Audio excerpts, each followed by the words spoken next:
Hola, queridos amigos, ¿cómo están?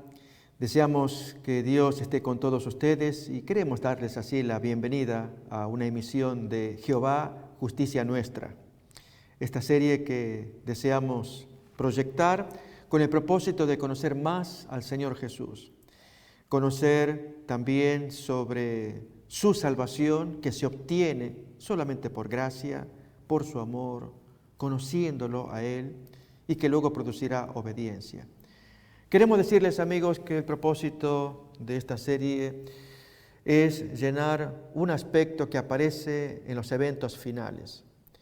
Dios ordena que en los últimos días se predique un fuerte mensaje contra los enemigos de Dios. Esto es la alianza que hay entre Babilonia y los reyes que fornican con ella, la imagen de la bestia, cuando se impondrá la marca de la bestia oportunamente, y el pueblo de Dios tiene que levantar en alto un fuerte mensaje. Pero aquí, queridos amigos, que hay parte del mensaje que nunca deberíamos olvidar. Para ello, les queremos invitar a que nos acompañen a leer con nosotros el mensaje, pues, precisamente del tercer ángel, Apocalipsis, capítulo 14, versículos del 9 al 12. Leemos, pues. Y el tercer ángel los siguió diciendo a gran voz: si alguno adora a la bestia y a su imagen y recibe la marca en su frente o en su mano, él también beberá del vino de la ira de Dios, que ha sido vaciado puro en el cáliz de su ira, y será atormentado con fuego y azufre delante de los santos ángeles y del Cordero. Y el humo de su tormento sube por los siglos de los siglos, y no tienen reposo de día ni de noche los que adoran a la bestia y a su imagen, ni nadie que reciba la marca de su nombre. Y reparemos en este versículo. Aquí está la paciencia, el aguante de los santos, los que guardan los mandamientos de Dios, y esta partecita que le vamos a dar suma importancia. Guardan también la fe de Cristo, la fe de Jesús. ¿Qué se entiende por fe de Jesús? Especialmente en el contexto de los últimos días. Queridos amigos, hasta que no nos quede claro que esa es una experiencia única, no se la puede crear, es algo muy especial, la entendemos a la luz de la experiencia del apóstol Pablo. Ya miramos esto, vamos cada vez que podamos remachar hasta que nos quede claro para así avanzar en nuevos conceptos. Para ello, les quiero hacer recordar la lectura de Filipenses capítulo 3, versículo 4, donde aparece allí dos modos de encarar la salvación ante Dios. Uno es que se le llama la justicia que se obtiene por cumplir los mandamientos, que es lo que la mayoría de la gente hace. Entiende que si está en orden con las leyes, pues supuestamente está bien con Dios. Alguien diría, pero ¿acaso no es cierto?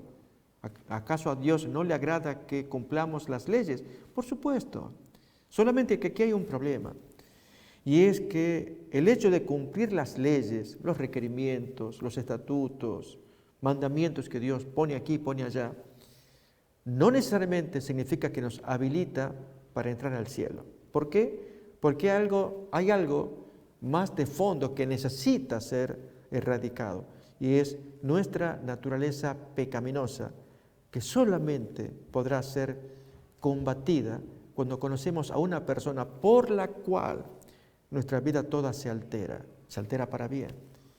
Esa persona es Jehová, justicia nuestra, nuestro Señor Jesús. Y entonces allí es donde conocemos otro modo de ver la vida.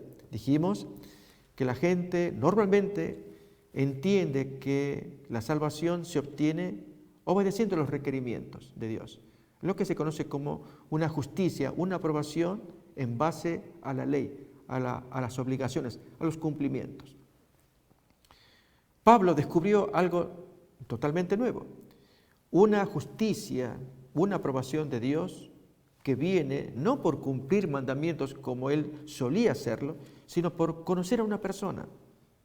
La persona le impactó tanto que él decidió tirar todo y entregarse de lleno a esta persona. Nos referimos a Jesús. Y es lo que le va a llamar Pablo la justicia por la fe de Cristo, la justicia de Dios.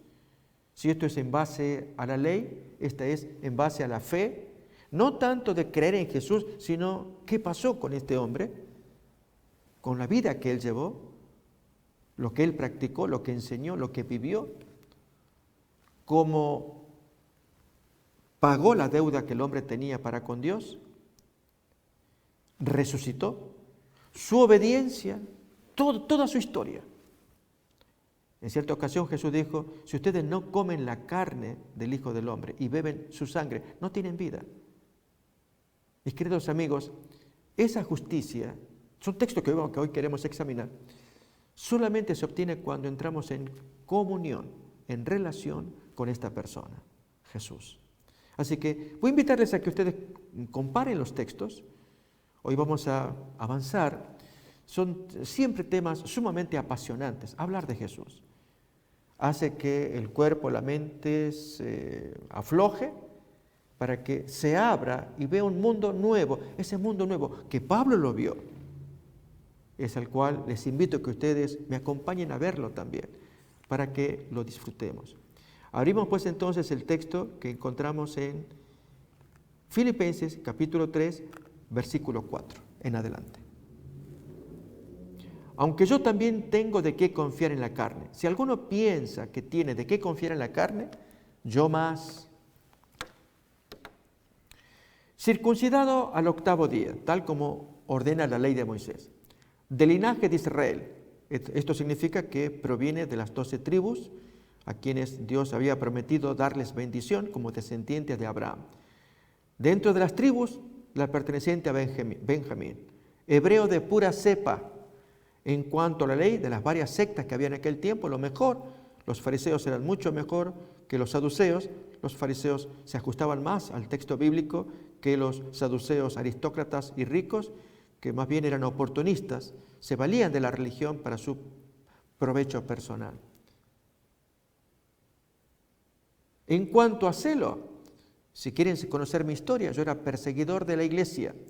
En cuanto a la justicia, que es en la ley, que se obtiene por la ley, o frente a la ley, o obedeciendo a la ley, yo era irreprensible. Nadie me podía condenar.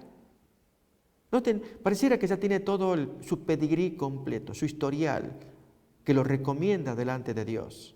Y por lo tanto, ¿por qué no puede obtener el cielo? ¿Por qué no puede ya, con todo su historial, sentirse en paz?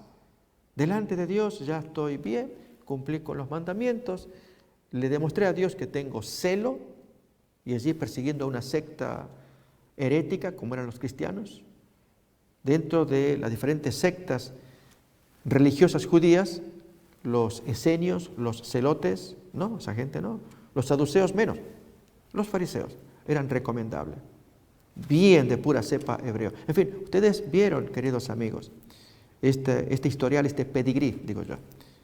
Pero ahora se dio vuelta, y esto es lo que todos necesitamos comprender en nuestra experiencia de salvación. Saben, muchas personas sufren porque no tienen paz en su corazón y tratan de mejorar su ánimo, mejorar sus logros, se esfuerzan, a veces obtienen resultados, pero dura poco tiempo, vuelven atrás porque su tendencia mala, pecaminosa, los lleva a retrasarse, a retraerse. Entonces surge el desánimo, la tristeza. ¿Para qué seguir bregando si lo que quiero no me sale? Acordémonos que este es un texto muy precioso del apóstol Pablo. De hecho, la historia de Pablo, su testimonio personal, sus escritos, revelan esencialmente lo que es la salvación por medio de Jesús, Jehová, justicia nuestra. En consecuencia, haríamos muy bien en estudiar más a fondo a este experimento humano, si se me permite, como un conejillo conejillo de Indias, en laboratorio, donde el Señor probó en él lo que desea probar en todos nosotros, cómo opera la salvación, para que tengamos paz, aún incluso en medio de calamidades, como le aconteció al mismo Pablo. En cartas allí menciona que sufrió naufragios, persecución, ostracismo, y sin embargo su ánimo, su espíritu estaba siempre a flote porque tenía su amigo entrañable que lo acompañaba, Cristo Jesús.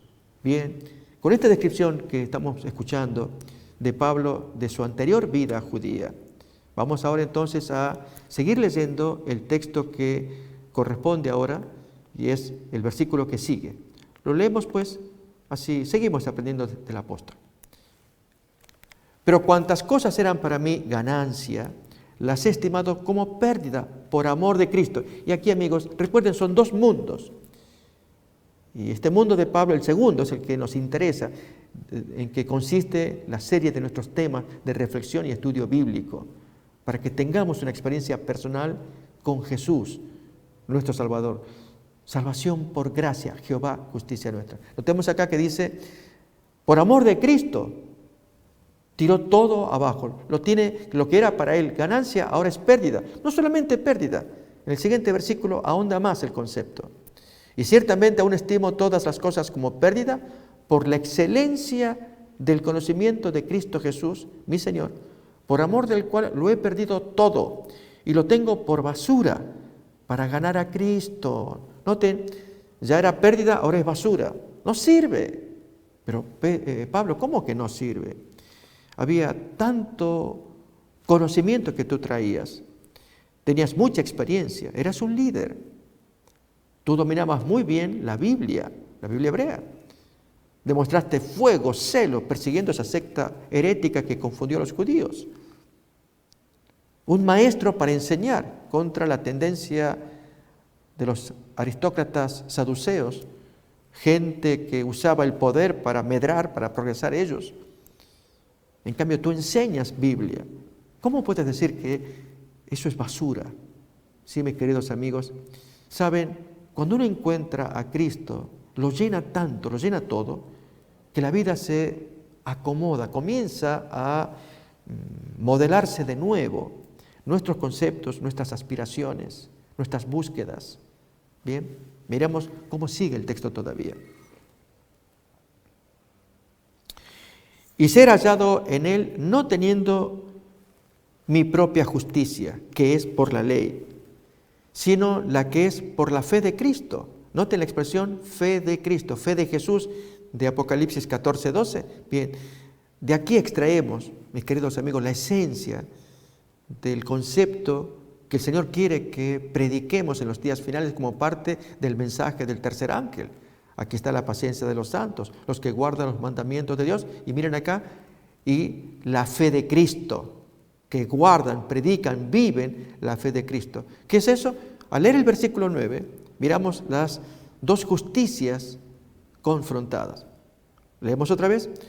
Y ser hallado en él, yo quiero ser hallado en él, no teniendo mi propia justicia, que es obedeciendo la ley, que la gente vea que yo lleno el estándar. No me interesa. Sino aquella otra, la que es por la fe de Cristo. La justicia que es de Dios por la fe, creyendo en Jesús y en lo que Él hizo. Dice más todavía el siguiente versículo. A fin de conocerlo y el poder de su resurrección y la participación de sus padecimientos, llegando a ser semejante a Él en su muerte. Tanta pasión le producía el conocer a Cristo. Sigue más. Si en alguna manera llego a la resurrección de entre los muertos. Ojalá que llegue, pero ahora que descubrí esto, que el Señor me ayude. Noten, ahora está en otro método. Ahora Él lo que quiere es que se lo conozca como un hombre nuevo. Conoció a Cristo. Bien, queridos amigos, noten que dos métodos confrontados. La aprobación que viene por obedecer la ley, la aprobación de Dios que viene porque nos encontramos con Cristo, nos enamoramos de Él, vivimos con Él, para Él, pensando en Él, lo seguimos, le obedecemos, nos llena todo. Quiero invitarles a que miremos algunos textos, algunos del Antiguo Testamento, donde se muestra lo que todos desearíamos, que Dios nos apruebe con su sentencia. Yo te declaro justo. Es el caso de Job. Miremos los primeros versículos, capítulo 1 en adelante, versículos 1 en adelante, lo que pasa con Job y Dios. Hubo en tierra de Uz un varón llamado Job, y era este hombre perfecto y recto, temeroso de Dios y apartado del mal. Noten que se describe que era un hombre sumamente completo, aprobado por Dios, es como se describe. Pero también noten las consecuencias de esa comunión que tiene con Dios. ¿Cuáles consecuencias? ¿Cuáles resultados? Apartados del mal. En otras palabras, el estar en paz, en vivir con Dios, se demuestra con hechos. No puede haber pecados allí que esté cometiendo, que ofenda a Dios. Así que ya tengamos conceptos acá. Hay dos puntos importantes en la historia de Job, y vamos a ver algunos versículos. Uno es la profunda comunión que tiene con Dios, que resulta en no cometer pecados, en vivir alejado de transgresiones. Pero leamos primeramente la descripción y especialmente de parte de Dios su aprobación. Bien, nos decía entonces que era un hombre perfecto y recto, temeroso de Dios y apartado del mal. Le nacieron 7 hijos y 3 hijas. Su hacienda era 7,000 ovejas, 3,000 camellos, 500 yuntas de bueyes, 500 asnas y muchísimos criados. Y era aquel varón más grande que todos los orientales. E iban sus hijos y hacían banquetes en sus casas, cada uno en su día, y enviaban a llamar a sus 3 hermanas para que comiesen y bebiesen con ellos. Y acontecía que, habiendo pasado en turno los días del convite, Job enviaba y los santificaba, y se levantaba de mañana y ofrecía holocaustos conforme al número de todos ellos. Porque decía Job: quizá habrán pecado mis hijos y habrán blasfemado contra Dios en sus corazones. De esta manera hacía todos los días.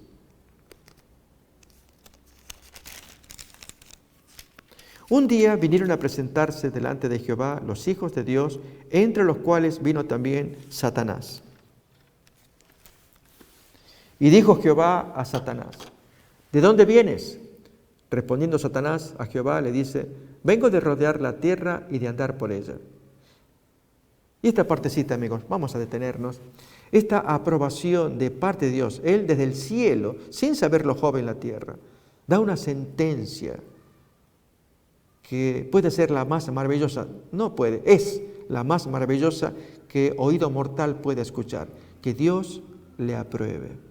Y Jehová dijo a Satanás: ¿no has considerado a mi siervo Job, que no hay otro como él en la tierra, varón perfecto, varón recto, temeroso de Dios, apartado del mal? Y Satanás, ya que traía en su manga un puñal para atacar a Job, ¿acaso teme Job a Dios de balde? Y así, amigos, ya conocemos el resto de la historia. Lo que queremos señalar es no tanto los ataques del diablo, es qué pasaba en la mente de Job. ¿Saben? Cuando uno piensa en esta historia, especialmente una historia del Antiguo Testamento, en que el concepto de la justicia de Cristo estaba menos desarrollada, que luego en el Nuevo Testamento se desarrolla principalmente por el apóstol Pablo. Sin embargo, la historia de Job revela esa justicia de Cristo que moraba en su corazón. ¿Qué es esto? Recuerden, son dos conceptos diferentes.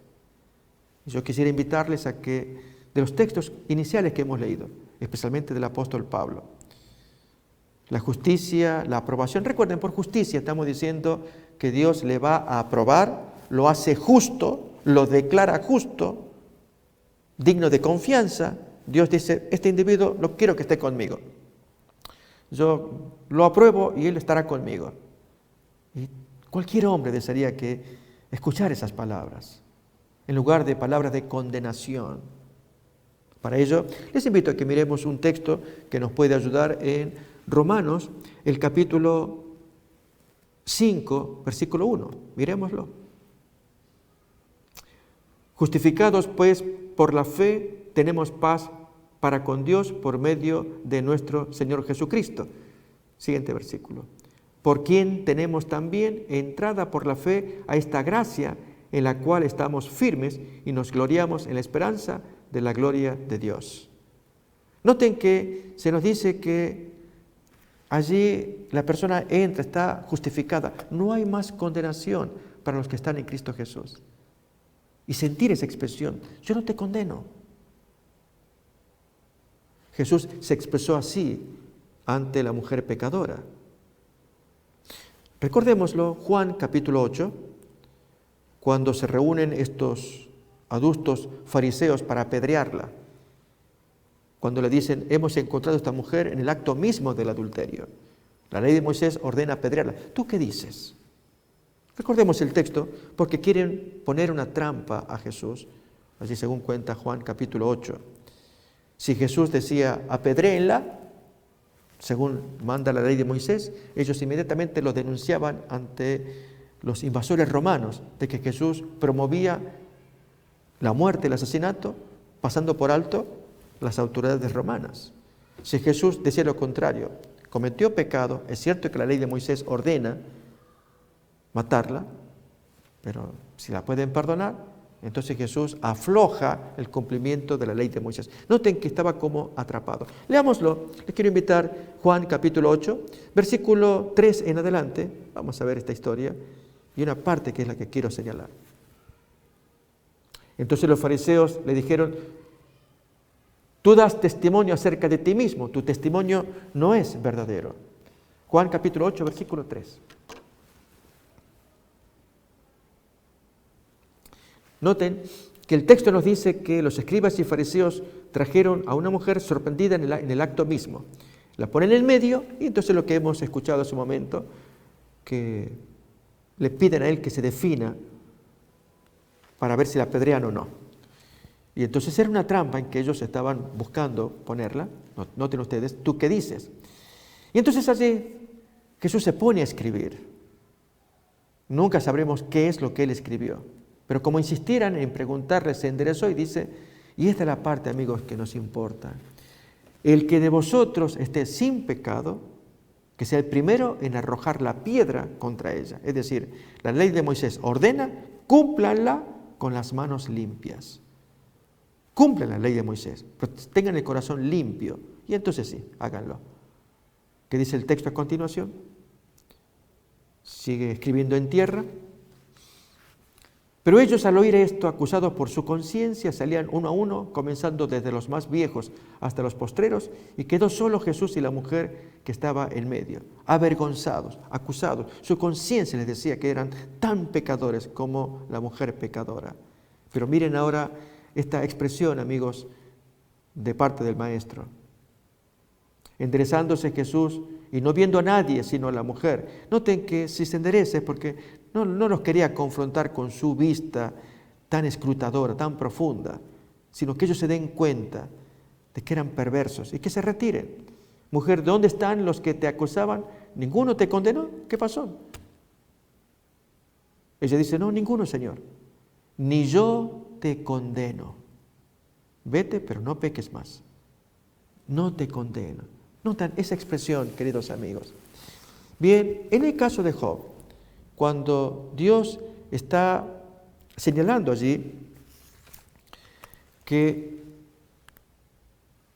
lo señala como el hombre perfecto, no hay como él, temeroso de Dios, apartado del mal. Satanás que lo acusa. La pregunta es, ¿lleva la aprobación de Dios, el aplauso de Dios, la justicia de Dios, porque él se porta bien? Es muy importante la pregunta. En otras palabras, Job gana mérito ante el cielo, gana crédito, gana puntos. Usamos una expresión de los jovencitos. Usted gana puntos, okay, porque se porta bien. ¿Saben que esa es la forma en cómo definimos a los cristianos? ¿Qué es un cristiano? Bueno, un cristiano es una persona que no roba a nadie, se lleva bien con los vecinos, paga los impuestos. Un cristiano trata bien a sus hijos, no es maldiciente. Y noten que esas expresiones giran todas en torno a la conducta. No, cristiano va más allá que eso. Cristiano, Job era cristiano, aprobado por Dios porque había algo en su corazón, que es la raíz, por lo cual después aparecen consecuencias. ¿Cuáles consecuencias? Buena conducta. un hombre irreprochable. Vamos a leer algunos versículos de la conducta que traía Job. Él mismo cuenta su historia. Pero lo que trae en su corazón, que le antecede, que es el motor, es la base. Jehová, justicia nuestra, Cristo que mora en el corazón. Mírenlo, les voy a invitar a que me acompañen a buscar textos como el que aparece en el capítulo 19, versículo 25 en adelante. De Job, capítulo 19, versículo 25. Yo sé que mi Redentor vive, dice Job, y al fin se levantará sobre el polvo. Y después de deshecha esta mi piel, en mi carne he de ver a Dios, al cual veré por mí mismo, y mis ojos lo verán, y no otro, aunque mi corazón desfallece dentro de mí. Estoy sufriendo mucho. Miren más lo que les dice a sus amigos que lo acusan. Tú eres un pecador, confiésalo, por algo te pasa lo que te pasa. Y entonces él se refiere a sus amigos o les habla de esta manera. Siguiente versículo. Mas debierais decir, ¿por qué lo perseguimos? Ya que la raíz del asunto, pues, se halla en mí. Temed vosotros delante de la espada, porque sobreviene el furor de la espada a causa de las injusticias, para que sepáis que hay un juicio. Y entonces, los demás amigos, si seguimos leyendo, vamos a ver que permanentemente lo están acusando. ¿A quién?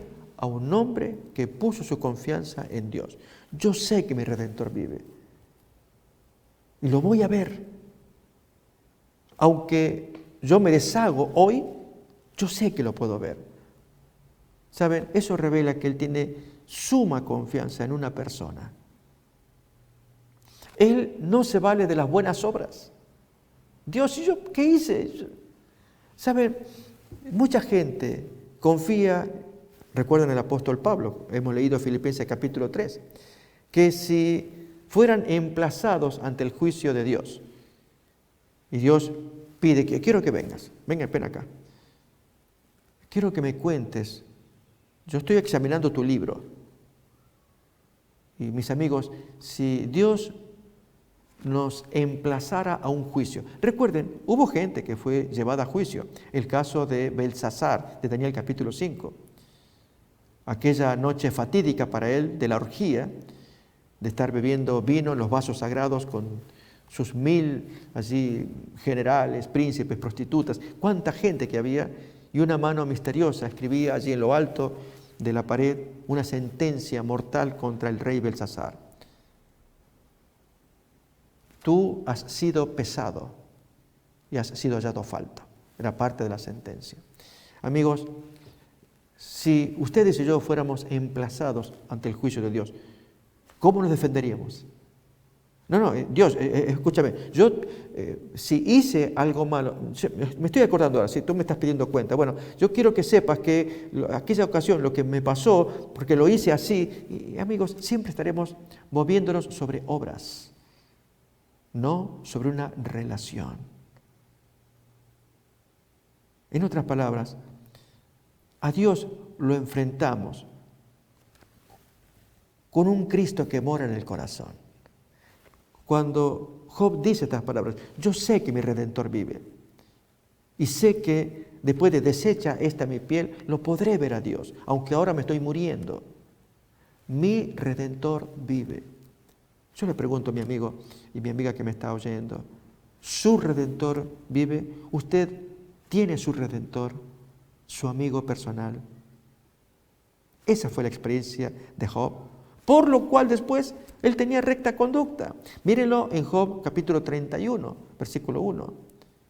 ¿Qué va primero? Va primero la relación de amor que hay con una persona, por lo cual después aparecen las obras y las buenas consecuencias. ¿No ocurre así con una pareja cuando están enamorados, ella y él? Hay tal amor entre ellos que luego aparecen esas conductas tan agradables de uno y otro, que se traen flores, que se dicen mimos, que andan juntos caminando, que se prometen fidelidad y la cumplen, enfrentan las pruebas, porque hay un amor que les precede, que es la base de esa relación y de las buenas acciones que ambos van a tributarse el uno hacia el otro. Pero cuando no hay esa relación de amor y solamente nos vamos a defender con los buenos hechos, eso puede pasar, amigos, con matrimonios viejos, 20 años, 30, en fin, 40 años de matrimonio. Y allí van a decirse el uno al otro: yo toda la vida trabajé para servirte y ahora quiero ir con mis amigos, no me dejas. Es que tú siempre gastas la plata con tus amigos, etcétera, etcétera, etcétera. Ustedes conocen. Pareciera como que ese amor inicial, que era fuego para ellos, la atracción, que se miraban, tan bonito, que incluso se prometieron para siempre ese amor idílico. Pareciera que algo pasó con el tiempo, que se fue gastando, fue cayendo, no se cuidó o se descuidó. Y entonces afloran, diríamos, como flores peladas, la obra de cada cual. Yo te sirvo, todos los días estoy aquí atendiendo la casa, a tus hijos, cocino, te plancho, todo. ¿Para qué? Para que me hagas lo que me hiciste, que perdiste la plata con tus amigotes. Y él a su vez, es que yo trabajo todo el tiempo, de sol a sol, no tengo derecho a estar con mis amigos un rato. Y está bien, yo la plata la voy a recuperar. Están así. No entendemos, amigos. Job trae este punto importante: su Redentor, su Salvador vive. Es el que lo va a defender, porque Él se entregó a un Salvador. Y luego entonces aparecerán las buenas obras, como miramos ahora en Job capítulo 31, versículo 1. Hice pacto con mis ojos. ¿Cómo pues había yo de mirar a una virgen? Siguiente versículo. Porque qué galardón me daría de arriba Dios y qué heredad el Omnipotente desde las alturas. Si yo violo este concepto de que mis ojos los tengo que cuidar. Yo hice pacto, no voy a andar mirando donde no me corresponde, porque era un hombre casado. Lo dice un poco después, sigue más todavía. No hay quebrantamiento para el impío y extrañamiento para los que hacen iniquidad. Yo estoy al tanto de eso. Yo no quiero ni quebrantamiento ni extrañamiento, porque eso les cabe a los pecadores. Eso es lo que Job nos intenta decir. Sigue más todavía. No ve Él mis caminos y cuenta todos mis pasos. Él me está observando. Noten que Él va a sacar las obras. No se niega a esto. Una conducta recta, como seguiremos leyendo. Pero no es la conducta recta la base de la justicia de Él, como Pablo o Saulo de Tarso pretendía en su momento. La justicia que es por la ley, irreprensible. No se ve eso en Job. Por algo Dios permitió que este siervo, este patriarca antiguo, de quien se dice que Moisés fue el que escribió la historia de Job, revela lo que todos deberíamos entender: la salvación por la gracia, que Dios nos da gratuitamente su aprobación si mantenemos comunión con Él. Como dije, la pareja de novios que se aman. Y entonces ese idilio es el que Dios quiere tener con cada uno de nosotros, pero de modo voluntario. Seguimos leyendo todavía el texto. Versículo 5. Si anduve con mentira y si mi pie se apresuró a engaño,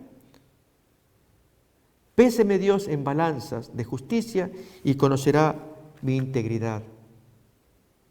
Si mis pasos se apartaron del camino, si mi corazón se fue tras mis ojos y si algo se pegó a mis manos, siembre yo y otro coma y sea arrancada mi siembra. Aún más, si fue mi corazón engañado acerca de mujer y si estuve acechando a la puerta del vecino, que muela para otro mi mujer y sobre ella otros se encorven. Noten qué maldición, que le pase eso si él anduvo mirando mujer ajena. Amigos, esto nos muestra entonces, hay una consecuencia de buenas acciones cuando el hombre tiene comunión con Dios. Pero, ¿qué ocurre cuando reemplazamos la comunión con Jesús por estar más apegado a las doctrinas, a las normas, a los mandamientos? que es lo que la mayoría de la gente hace. Reitero, la gente popularmente y en las iglesias buscan estar en paz con Dios y se examinan a sí mismos observando su buena conducta. A ver, yo creo que estoy bien con Dios porque estoy pensando, a ver, yo no robo, no miento, no ando detrás de mujeres ajenas, le doy debida honra a mis viejos, a mis padres, no ando codiciando. Es cierto que me gustan ciertas cosas que algunos tienen, mejoraron su estándar, su carro, su casa, y me gustaría, pero no trato de no pensar mucho, voy a trabajar duro para tener lo que otros tienen. Mentir, en fin, y empezamos a mirarnos a nosotros mismos y creemos que estamos en paz con Dios. Amigos, no es así. Mírenlo. Voy a invitarles a que me acompañen a mirar segunda carta del apóstol Pablo a Timoteo, el capítulo 2. Segunda de Timoteo, capítulo 2, versículo 16 en adelante.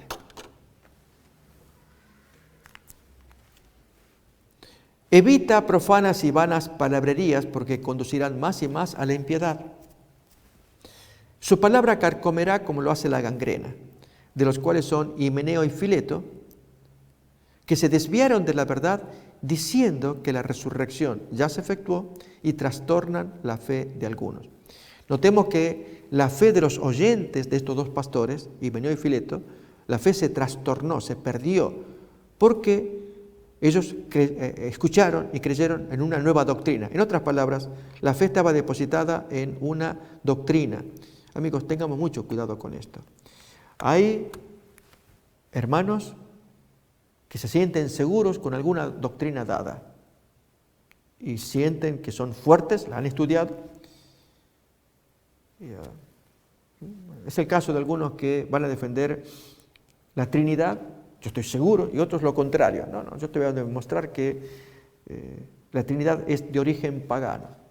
Y entonces este estudia, el otro estudia lo contrario, puede haber un debate. Hay varios debates. Uno puede buscarlo en televisión. Uno de los que a mí me interesa, por mi profesión de fe, es el debate de sábado-domingo, que hay debates, gente que se prepara en un área y en la otra, y presenta sus argumentos, buscando convencer a los oyentes. Está muy bien. Pero amigos, cuando la fe se deposita en una creencia, en una práctica, cuando creemos que porque estamos bien con Dios, porque examinamos nuestras prácticas, yo no robo ni miento, y estamos así, nos espera un zarandeo muy grande. Le pasó a estos oyentes de Himeneo y Fileto, que creían cierta doctrina sobre la resurrección. Vinieron estos dos predicadores, dieron vuelta el argumento, diciendo que la resurrección ya se efectuó, y trastornaron la fe de los oyentes. Le pasó a Moisés Hull. Moisés Hull fue un pastor de los años 1860 aproximadamente. Un hombre muy hábil con la Biblia, y que él iba a probar que el espiritismo es pecaminoso. De hecho lo es. Son malos espíritus prohibidos por Dios en Deuteronomio capítulo 18, versículo 10-11. Dios no quiere que el hombre se comunique con malos espíritus, pero Moisés Hull, seguro de su creencia de que esto es prohibido por Dios, esto es bíblico, contra el espiritismo, decidió enfrentar una sesión espiritista para desbaratarlos. Pero el Satanás conoció sus puntos débiles y se lo arrebató. Quisiera invitarles, amigos, que leamos un poquito de este señor, Moisés Hull, el caso de un hombre que creyó en la doctrina y se perdió. Se volvió espiritista. Satanás supo dónde ganarlo. Dice allí la lectura, fue un ministro de la Iglesia Adventista en el siglo XIX, quien más tarde se convirtió en un conferencista y autor espiritista. Él dejó el movimiento cristiano para convertirse en un predicador espiritista, porque desafió a los espiritistas basados en la doctrina. Ahí da el lugar, que nació en tal lugar. Fue miembro de la Iglesia de los Hermanos Unidos en su adolescencia, se unió a los adventistas en 1857, se convirtió en un prominente ministro y polemista de esa denominación. En septiembre del 63, Hull predicó su último sermón como ministro adventista, porque después de eso ya abandona todo para meterse con los espiritistas. Alrededor de este tiempo dedicó la mayor parte de sus energías a la promoción del espiritismo, específicamente el espiritismo cristiano, que vio la comunicación espiritual como la culminación del cristianismo. Ganó prominencia en el movimiento por una serie de debates con ministros, cuyo resultado fue evidente en que los espiritistas, más que los ministros, publicaron las transcripciones. Hull se identificó en gran medida con Victoria Woodhull y el ala de los derechos de la mujer del movimiento, que lanzó la campaña del Partido por la Igualdad de Derechos en 1872. Más tarde se convierte en líder nacional del Partido Laborista, varios intentos de asegurar más derechos para los agricultores, en fin, nobles propósitos, no se va a negar. Pero así nomás, usted puede buscar más si desea conocer de este señor. Ahí doy un ejemplo, igual que Himeneo y Fileto y sus oyentes. Ese es el riesgo adventista, no importa. Puede ser pentecostal, presbiteriano. Cuidado con que depositemos la fe en la doctrina, en el mandamiento, en una creencia particular y no en una persona. La salvación es una persona. Aferrarse a la persona. ¿Cómo cuenta el apóstol Pablo en la misma carta, segunda carta de los Corintios? No capítulo 2, sino capítulo 1 ahora, versículo 12. Mírenlo. Segunda de Pablo a Timoteo, capítulo 1, versículo 12. Capítulo 1, 12. Por lo cual, asimismo, padezco esto, pero no me avergüenzo, porque yo sé a quién he creído, y estoy seguro que es poderoso para guardar mi depósito para aquel día. Déjenme que lo lea de otra manera, el mismo texto. Por lo cual, asimismo, padezco esto, pero no me avergüenzo porque yo sé en qué he creído. Y estoy seguro que es poderoso para guardar mi depósito para aquel día. Como yo sé en qué he creído, estoy seguro que Él va a guardar mi depósito, es decir, mi cuerpo, mi vida, para el día final. Yo no me avergüenzo porque sé en qué cosas he creído. No, amigos, no habla de eso, sino yo sé en quién he creído, en una persona. Dios quiere que confiemos en Cristo. Él es Jehová, justicia nuestra. Teniéndolo a Jesús, tenemos justicia, tenemos la aprobación de Dios. Cuando Jesús mora en el corazón, tenemos paz, no hay más condenación. Cuando usted siente que ha confesado su pecado, cualquiera, usted en la noche, en la mañana, se arrodilla y le pide al Señor, Señor, yo reconozco que hice mal, quiero estar en paz con Dios, te pido que permitas que Cristo venga a morir en mi corazón, a vivir en mi corazón. Mírenlo como lo expresa el apóstol Pablo en Gálatas capítulo 2, versículo 20.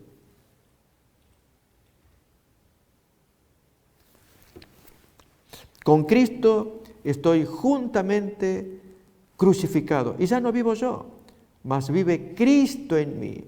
Y lo que ahora vivo en la carne, lo vivo en la fe del Hijo de Dios, el cual me amó y se entregó a sí mismo por mí.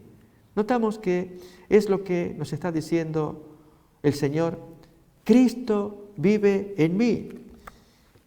Bueno, eso es lo que estamos necesitando que Dios nos haga sentir, que Jesús viene porque se lo hemos pedido. Vive en nuestros pensamientos, en nuestras emociones. Tal como dijera Job, yo sé que mi Redentor vive y Él, cuando desaparezca este cuerpo, me va a presentar ante Dios, su Redentor. Mis queridos amigos, el cristiano es cristiano no porque lleva buena conducta, sino porque vive con Cristo. ¿Me dejan que lo ilustre? Yo era jovencito, cerca de mi casa había unos naranjos, y entonces yo solía pasar unos naranjos en la vereda.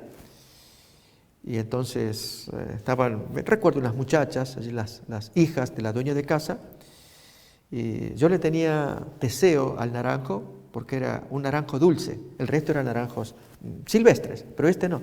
Tal vez la familia lo había plantado ahí. Pero no pude echarle mano porque estaban las muchachitas allí.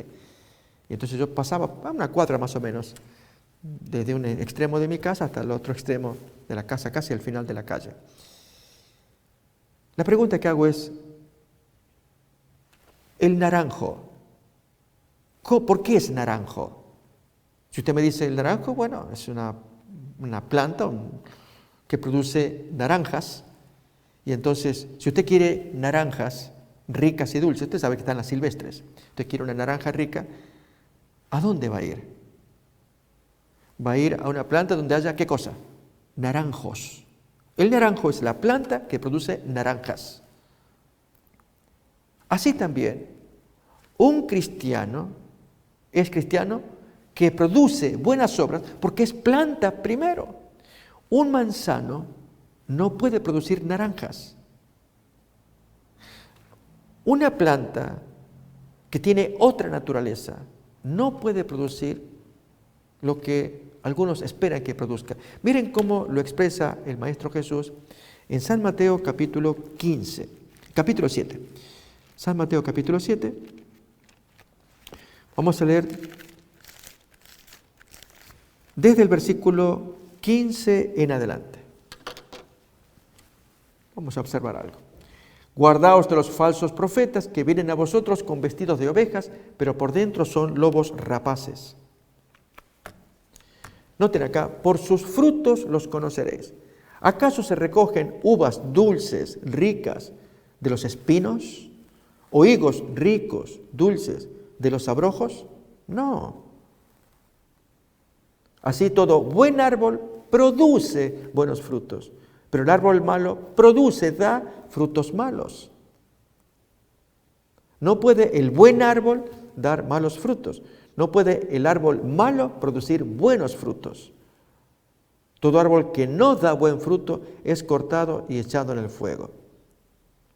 Así que por sus frutos los conoceréis. Aquí el maestro nos está enseñando un principio muy importante. ¿Queremos buenos frutos? Todos querríamos comer o uvas o higos o plantas, dije, naranjas o manzanas, plantas ricas. Pero para comer la fruta tenemos que ir al árbol adecuado. Si es la vid o si es la higuera, si es el manzano, producirán las respectivas frutas. Un cristiano produce buenas obras porque lleva a Cristo en su corazón. Eso es un cristiano. Pero si Jesús no mora en el corazón, pero produce buenas obras, se llama moralista. Y hay mucha gente en la iglesia que es moralista. Llevan recta conducta con un vacío de Cristo en su corazón. Jesús no está morando acá. Y como moralista pueden aparecer sus buenas obras y las malas también van a aparecer. Cuando no hay profundidad en el corazón, si Dios no gobierna por una entrega voluntaria al Señor, si Él no gobierna nuestras pasiones, nuestros pensamientos, nuestros deseos, y solamente nos interesa producir buen fruto, uvas, higos, el texto nos dice que el mal árbol no puede producir buenos frutos. Una persona que no tiene a Cristo es mal árbol. Tal vez usted pueda no alegrarse con esta noticia. Reitero, una persona que no tiene a Cristo en su corazón no es un buen árbol. Produce frutos moralistas o frutos malos. El buen árbol produce buen fruto. El buen árbol es porque Cristo gobierna en el corazón. Mora Jesús en el alma. ¿Quiere verlo? Acompáñeme a mirar Jeremías capítulo 17. Versículo 5 en adelante. Va a describir dos tipos de árboles. Árbol que produce buen fruto y la razón, la raíz de por qué se produce esto.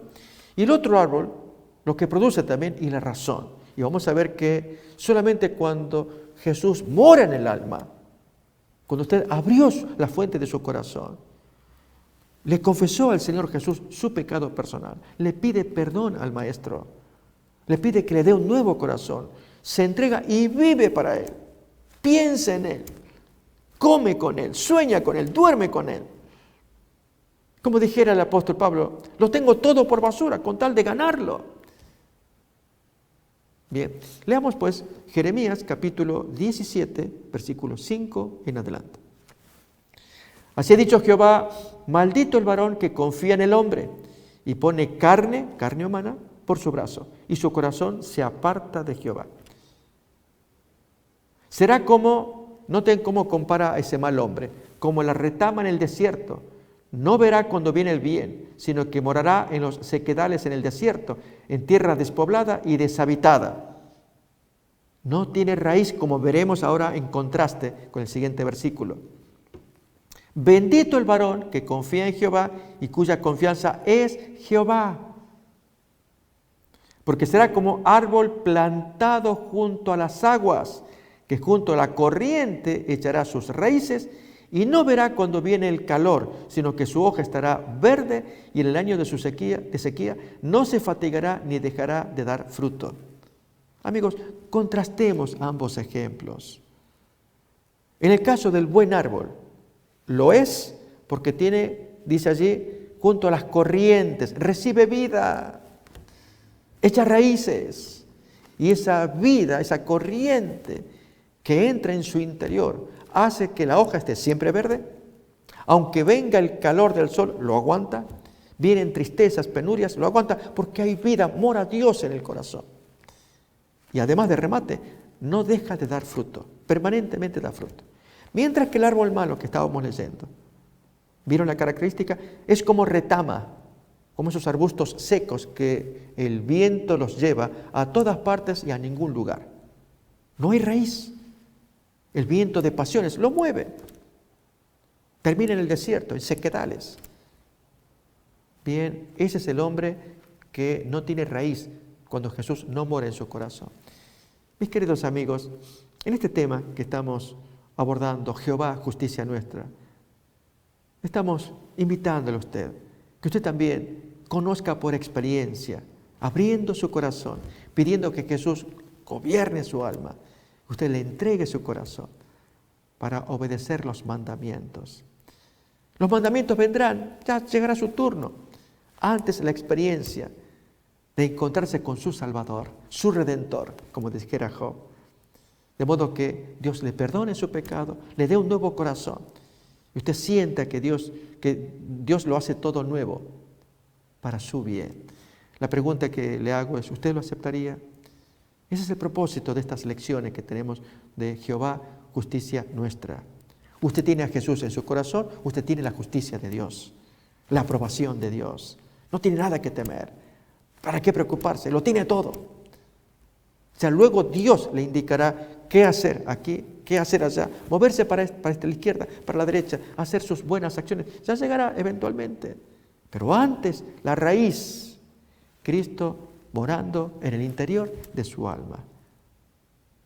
Mi querido amigo, esa es nuestra invitación y deseamos que Dios lo bendiga. Y así nos preparamos para la siguiente emisión cuando nos encontremos. Hasta entonces, gracias por acompañarnos.